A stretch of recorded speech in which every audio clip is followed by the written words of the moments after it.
to ensure that everyone can clearly hear the presenters and avoid any technical difficulties, I ask that you please mute your phone line by pressing *# or select the mute feature on your desk phone or mobile device.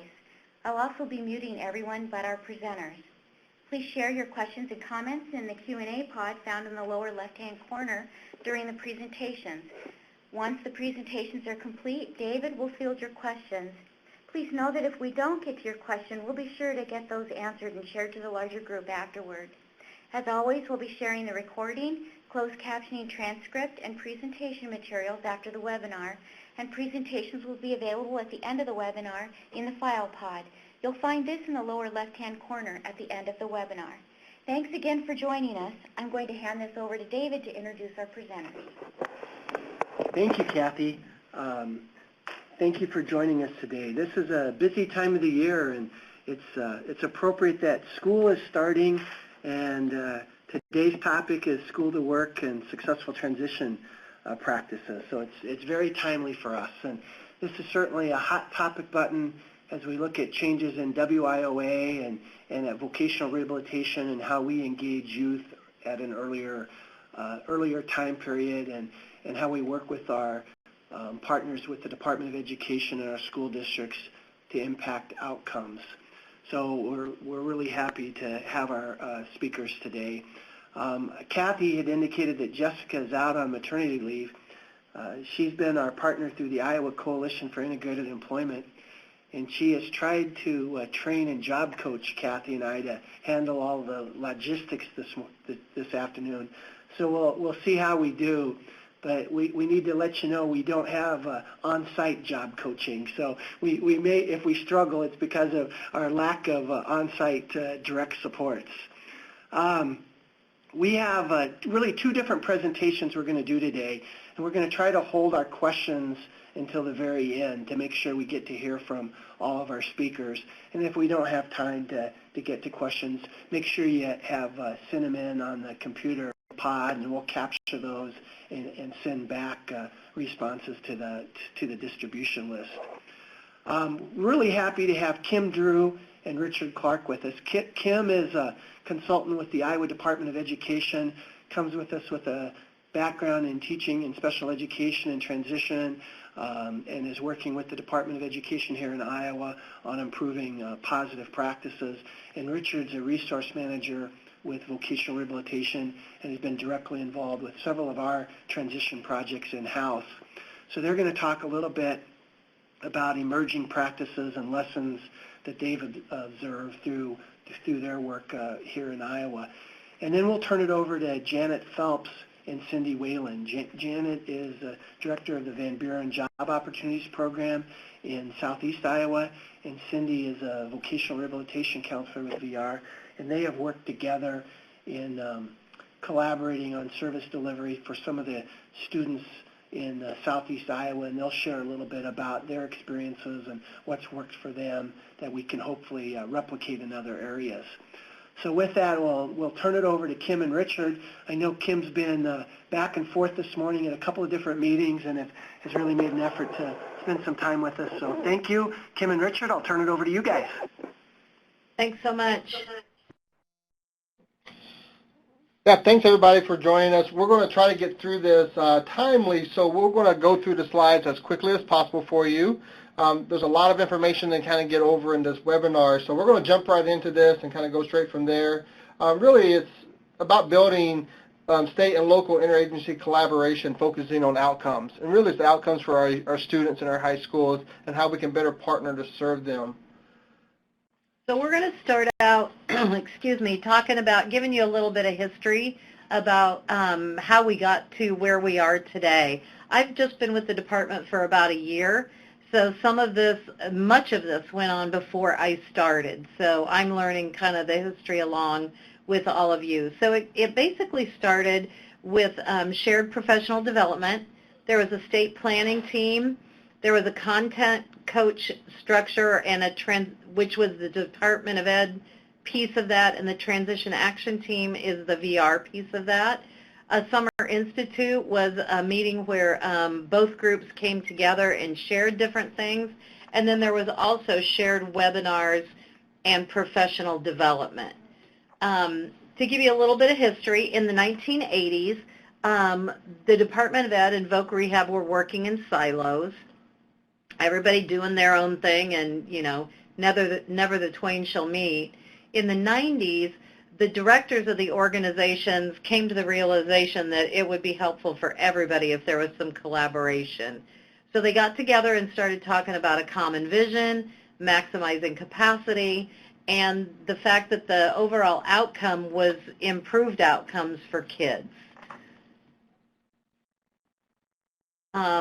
So again, some more of the history. In 1998, the TAP, the Transitional Alliance Program, began. In 2003, the CTP, the Collaborative Transition Protocol. Richard's cueing me that I'm doing these right. In 2011, the METS began, which is the, now that's the one I should know. Model Employment Transition Sites began. In 2012, the project searches began across the state in different locations, and this past summer, Making the Grade was introduced. So to kind of give you a little bit of historical perspective on what TAPs are, TAPs really is a program that was built to collaborate between the schools and VR so that we could split the cost to hire someone within the schools to provide more intensive services, that higher level of services for kids with disabilities. The program begins with students who are freshmen. You know, we bring them in as students who are freshmen. We start collaborating with the schools to figure out the course of study and then start transitioning towards that world of work or that post-secondary expectation. Assessments are done while in high school through collaboration. Some assessments may be done by the actual high school. Some may be done by VR, or some may be done in collaboration. You know, the neat part about the TAPs is that it actually continues all the way until they're age 25. So even after someone graduates from high school, they're still part of the TAP program until they actually turn 25. That's part of that follow-along services to make sure things are working well for the student after graduation. The CTP process began around 2003. It really was a process to figure out how we can make kids eligible for services without sending them for all this testing. VR and Iowa Department of Ed realized that, you know, well, we didn't realize, Iowa is a non-categorical state, so getting an adult diagnosis for these kids became challenging. So we kind of got together to figure out how we could do this without spending a lot of resources. And what came out of that was the collaboration was the most effective part. So the eligibility saved a little bit of money, but the collaboration really took off, and we saw better outcomes for kids where, you know, the teachers and the VR counselors and the, you know, management staff and the principals, administration staff were working together to serve these kids. It's now been implemented in all 9 AEAs. And then this year we're going through a pretty big revamp of the CTP process so that it can be rolled out to every school in the state without having to go through some lengthy process. We see the value in it. I think the Department of Ed sees the value in it.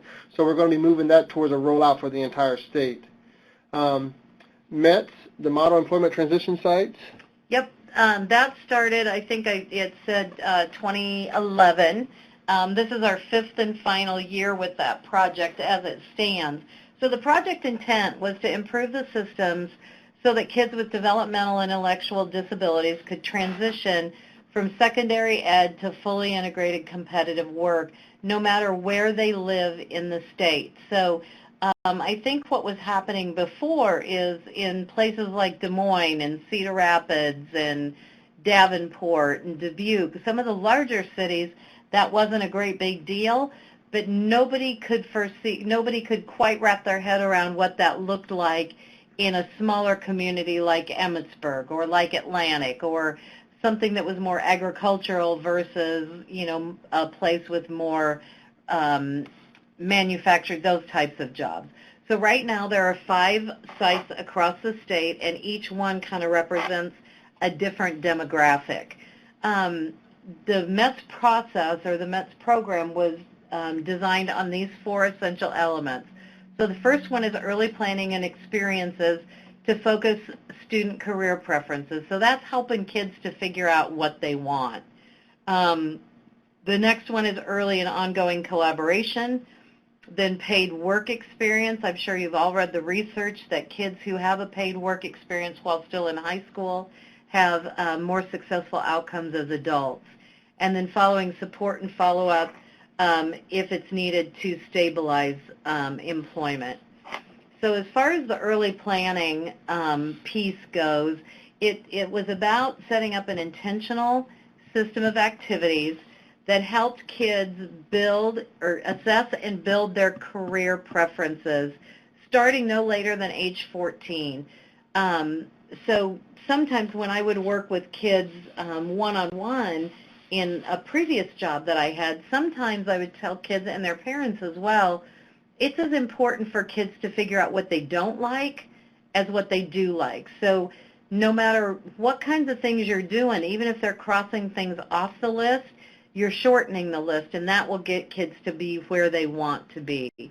So along with that, those activities are aligning with what happened the year before. So there's a plan for it instead of just throwing darts and hoping that something hits the dartboard. So then again, it's a natural progression to the student being employed after high school. The collaboration, again, this was about the expertise and the perspectives of all different people in the students themselves, their parents, their teachers, the IVRS counselors, and anybody else who's an impact in their life. You know, maybe it's their youth pastor at church. Maybe it's a grandparent that they're very, very close to, something like that. Talking about planning for and providing individualized services. What Richard needs might not be the same thing that I need, so there's no reason for us to have exactly the same things. And then again, we're always leading towards that progression of a student being employed after high school. So paid work experience, that's about, you know, explicit expectations that kids are going to have a paid work experience in high school. Everyone does well with that, and there's, I mean, even typical kids who have to learn to manage their time and their studies and maybe extracurriculars, those are all really good life experiences. So it's kind of a systematic way of identifying whether or not students have had paid work, and if not, how that needs to happen. And in some areas, maybe paid work isn't available, but at least if they have an experience in an area that they prefer. For example, I worked with a student one time who thought for sure that she wanted to be a veterinary assistant. We got her into a vet's office, and the first time she had to see a dog being put down, she didn't want to do that anymore. Well, she would have never known that, or she could have gotten her degree, done all of those things, gotten a job, and then found it, and then she would have been back to square one. So it's a really good point that, you know, helping kids explore all angles of a job is important.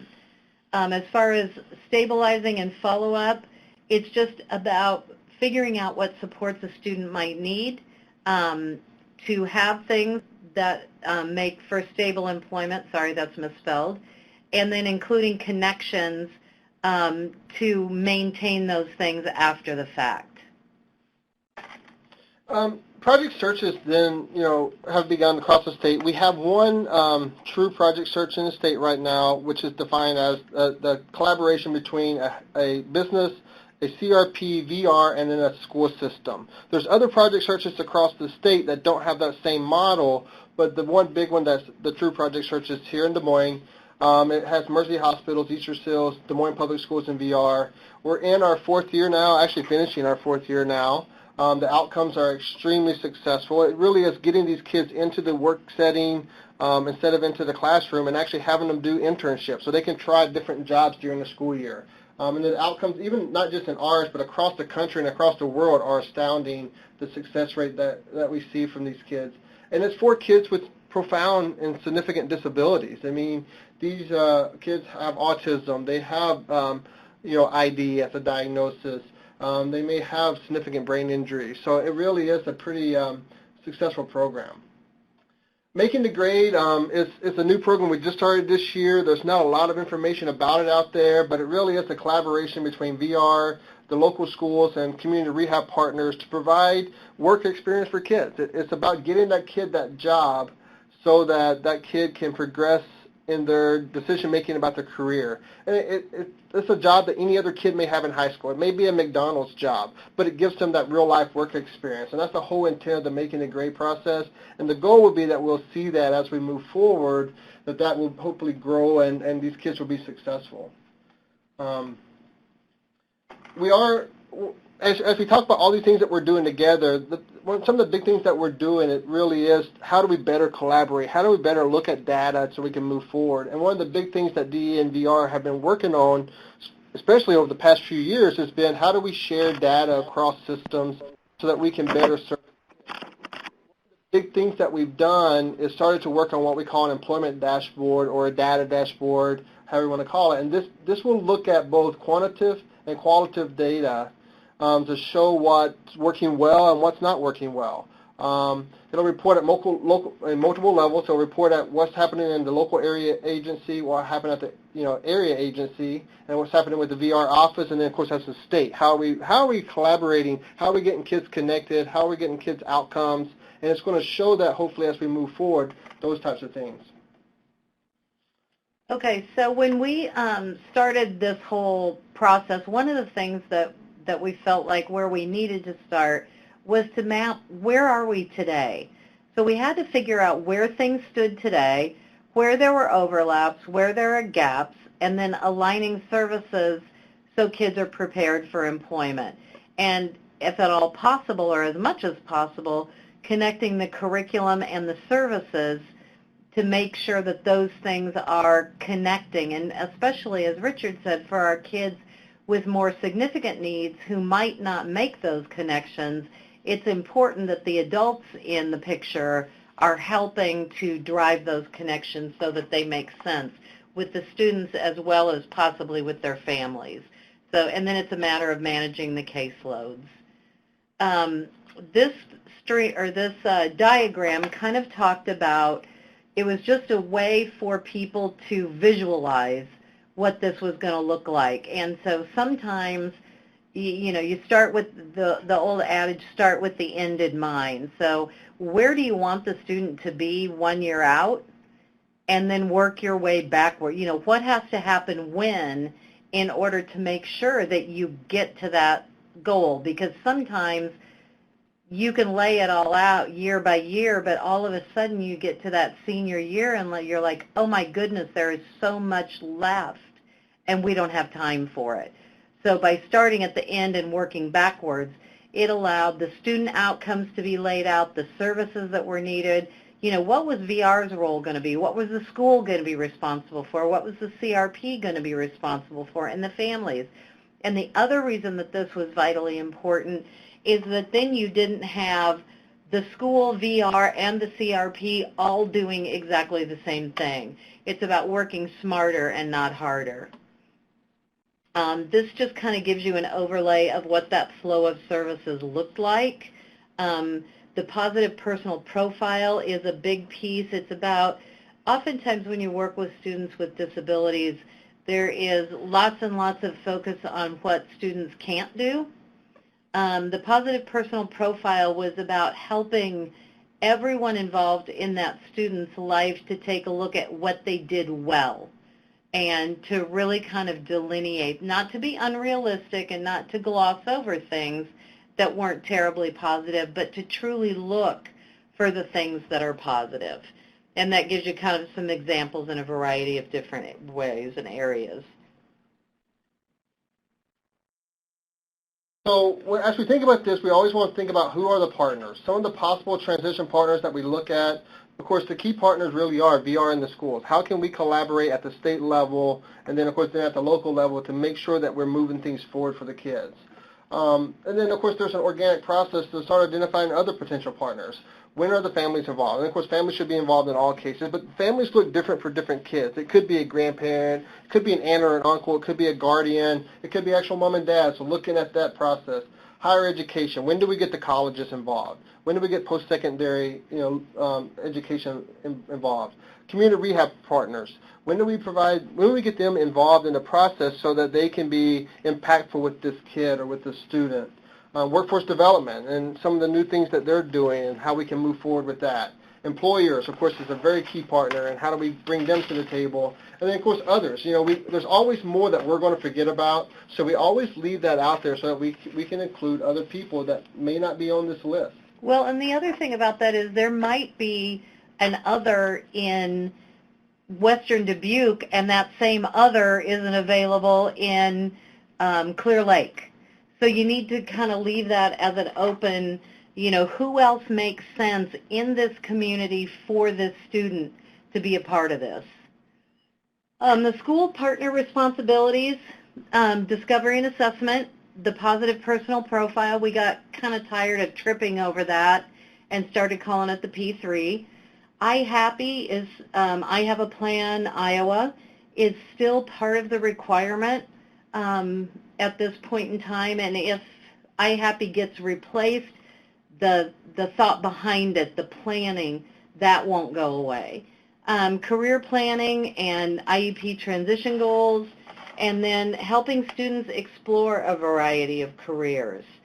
Some other things that the schools are responsible for: career development, skill development, and soft skills.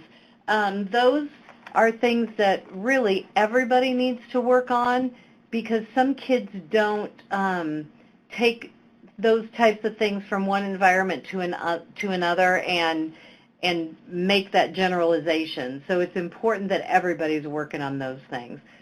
Career placement, job development, outreach, networking, workplace support and follow-up is an important piece of what the schools need to do.